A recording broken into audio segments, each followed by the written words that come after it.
Eu vou passar para vocês aqui agora a informação sobre todas as saídas de jogadores que eu levantei, não da janela do ano passado, deste ano, do final de novembro em diante, que são rescisões ou saídas de jogadores do São Paulo para esse ano, e quanto o São Paulo economizou de folha, e quanto o São Paulo tem hoje com redução com a folha que tinha até o ano passado, que era a meta que o São Paulo tinha para o FDIC, que é outra pergunta que me pediram de membros do canal.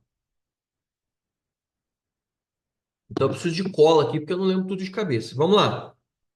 Nicão, contrato encerrado dia 31/12. Léo Silva, contrato encerrado 31/12. Tá no Paraná, Léo Silva. E o Nicão, nem me lembro onde é que ele foi. Nem, não tenho ideia de onde ele foi, não sei direito. Raí Ramos, cessão ao Atlético Goianiense com manutenção dos direitos federativos em 30%. O Wellington, lateral esquerdo, contrato encerrado, ida ao Southampton. Matheus Belém, empréstimo até o fim de 2025 para a Chape. Jamal Lewis, devolução ao Newcastle após acionamento de cláusula contratual. Pedro Vilhena, emprestado à Ponte Preta, retornou após o Paulista e está vendo um novo clube para sair. Rafinha, lateral direito, para o Curitiba, está sem clube no momento. Wellington Rato, vendido ao Vitória por 5 milhões de reais, 80% dos direitos. Caio Mateus, cedido ao Curitiba, o São Paulo mantendo 45% dos direitos. Ele tinha um salário de 90 mil reais. O São Paulo se livrou dos salários e manteve direitos econômicos. Galopo, jogador cedido ao River Plate, na troca com o Enzo Dias. O Galopo tem uma obrigação de compra de 3,2 milhões de dólares caso ele bata as metas. Galopo que só se machuca no River Plate, como eu publiquei com exclusividade no blog do São Paulo essa semana. Rodrigo Nestor, pagamento antecipado de 10 milhões para empréstimo de um ano e meta de compra de 30 milhões de reais caso o Nestor atinja as metas. Nestor, que é reserva, eu também fiz uma matéria nesse sentido ontem, está no blog do São Paulo, e o Nestor, ele jogou 13 jogos, deu um gol, duas assistências, até tem uma minutagem alta, porque o Bahia tem uma rotina louca de jogos, com Copa do Nordeste, jogou para Libertadores, e estadual mais brasileiro. O Nestor é reserva, tá? Ele joga sempre com os times alternativos ou alguns minutos com o time principal. Na final do estadual, por exemplo, nem entrou. E na Libertadores, o Bahia jogou 4 partidas e só jogou uma, tá? Michel Araújo, vendido por 17,3 milhões ao Bahia. Se atingir metas, pode chegar até 19, 20. Porém, o Michel Araújo também vem tendo uma pouca minutagem. Jegson Mendes, rescisão contratual, foi para o Independente Del Valle, uma boa redução de folha. Cauê, zagueiro de Cotia, foi para o Mafra, segunda divisão de Portugal, é até próximo de onde eu moro aqui. E o São Paulo receberá 300 mil euros ao término de um ano. William Gomes, vendido ao Porto, né, com essa negociação que eu prefiro nem lembrar, manteve 20% dos direitos.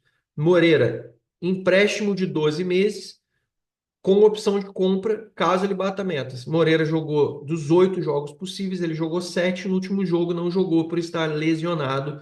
Também informação exclusiva do blog do São Paulo. Luiz Henrique foi para o Real Murcia, mesmo o time do Palmberg, que está muito bem. O São Paulo manteve 35% dos direitos. O Luiz Henrique já não podia mais jogar na base do São Paulo por estouro de idade. Brian Carvalho também foi para o Real Murcia, São Paulo manteve 40% dos direitos. Matheus Manso, emprestado ao Boa Vista do Rio de Janeiro, que o São Paulo fez uma parceria com eles. Guilherme Paes encerrou o contrato meia, saiu do São Paulo. Santiago Longo, rescisão contratual, encerramento antecipado de empréstimo devolvido ao Belgrano. São Paulo negociou algumas questões que não tinha pago ao Belgrano e ao Santiago Longo e deixou de ter alguns compromissos, inclusive salários dele. E Bali, cedido para o Retrô de Pernambuco, que joga a Série C do Campeonato Brasileiro, em troca de dois meninos de Cotia. O São Paulo mantém o pagamento da remuneração do jogador.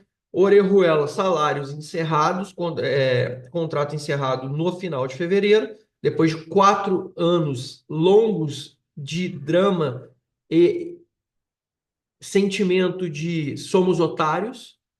E o Eric, ponta emprestado ao Ceará com pagamento, até onde eu sei, de 1,2 milhões de reais por um ano, e os salários também abatidos.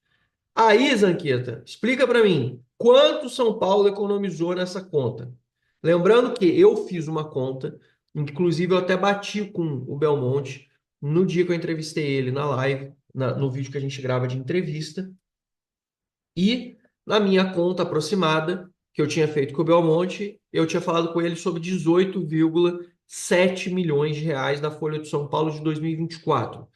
Com o levantamento que eu fiz aqui, com o levantamento que eu fiz, com base nas informações que eu tenho, isso eu não confirmei com ninguém do Financeiro de São Paulo, mas acredito que esteja muito próximo da realidade. O São Paulo reduziu na faixa de 4,8 milhões de reais, tá? Com essas saídas e essas modificações. Ou seja, o São Paulo precisava cair na faixa de 10% da sua folha salarial, que era o que o Belmonte tinha dito. O São Paulo caiu, para chegar em 10%, tinha que ficar com mais ou menos 16,8, 16,9 milhões da folha salarial. Com a redução das saídas desses jogadores, o São Paulo ficaria com 13,9 milhões.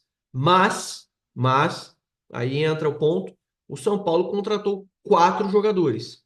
4 jogadores entraram no São Paulo e o São Paulo renovou o contrato de alguns jogadores. Por exemplo, renovou o contrato do Rafael, que já estava desde o ano passado. Isso tem um aumento do valor do salário.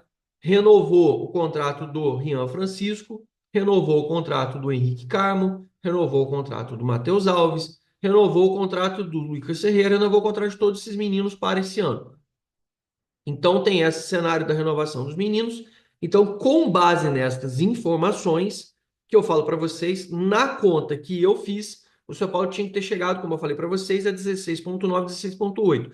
Com a chegada de Enzo Dias, Oscar, contando com o salário novo do Cedric, que vai ser renovado daqui a um mês, se eu não me engano. O Cedric vai ter uma renovação de salário, porque ele tinha vindo produtividade, vai ter um aumento até o final de 2025. Tem a metade do salário do Oscar que o São Paulo paga, tem metade não, é 900 e poucos mil que o São Paulo paga do Oscar, o resto é Superbet. Então tem Oscar, Enzo Dias, o Wendel, renovações dos meninos e o Cedric que já estou contando com a renovação. Na minha conta, o São Paulo vai ficar com um valor de folha de aproximadamente 16,6 milhões de reais. Ou seja, está abaixo do que o Belmonte e do que a gente ouviu falar do FDIC projetado, que a gente falou, inclusive, num vídeo gravado aqui que vocês podem reassistir se você quiser, está lá disponível no canal. Então, eu fecho esta parte teórica, que é uma coisa mais densa, que eu estou até pegando cola aqui para falar com vocês, mas é fundamental. Se você é um cara que gosta das contas do São Paulo e gosta de saber tudo que envolve o São Paulo, eu faço sempre uma apuração paralela para acompanhar. Eu gosto muito, até porque eu não gosto de pegar o que inventam ou que falam ou que veículos publicam. Eu gosto de ter a minha conta. E aí eu gosto de confrontar isso com as informações do clube. Eu passei para vocês a lista de tudo que o São Paulo negociou em 2024, tudo que o São Paulo tirou de jogadores nesse ano e tudo que o São Paulo teve de saída de salário e tudo que o São Paulo teve de entrada de custo. Deste modo, nas minhas contas, o São Paulo está, não dá para dizer que está muito bem, porque eu estou fazendo uma conta aproximada. Pode ser que, mas no mínimo, você chega à conclusão de que temos uma linha. O São Paulo estaria basicamente em linha com esses números.